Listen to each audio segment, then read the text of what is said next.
Sometimes she wondered if everybody else received a manual for life except her.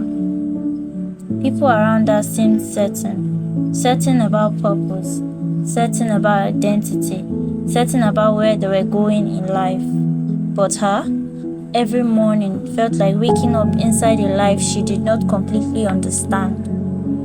There were days she stared at herself quietly, wondering when exactly she became this version of herself, this confused, this uncertain, this emotionally tired. Because growing up was not supposed to feel like this.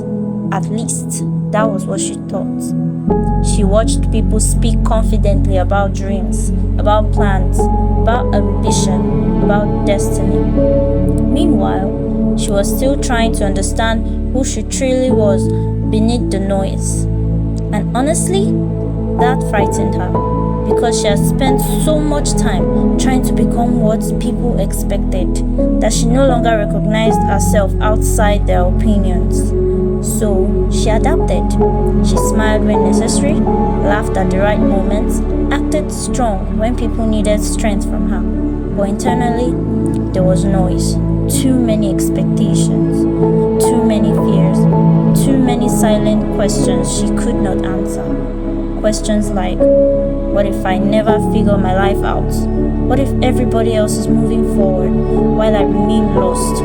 What if the person I am becoming is not the person I was meant to be?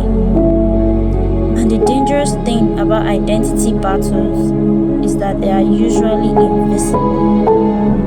People see your face, but they do not see the war happening inside your mind. There were nights she became tired of pretending, tired of acting okay, tired of carrying confusion quietly while everybody assumed she had everything under control. And slowly, without recognizing it, without realizing it, she began losing herself inside the expectations of others. Until one night, one fateful night, while reading scripture half-heartedly, her eyes stopped at one verse. Before I formed thee in the belly, I knew thee. Jeremiah 1 verse 5. And suddenly, something about that verse unsettled her deeply.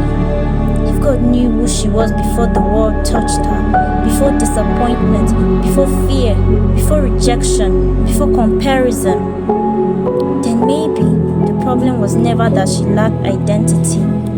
Maybe she had simply listened too long to voices that never created her. For years, fear had been speaking louder than purpose. Fear told her she was behind. Fear told her she was not enough. Fear convinced her she was ordinary. And slowly, she believed it. But what if fear had been lying the entire time? What if there was still a version of herself hidden underneath the pain, waiting to be discovered? And for the first time in a very long time, she asked herself a question that refused to leave her mind. Who am I? Before fear renamed me.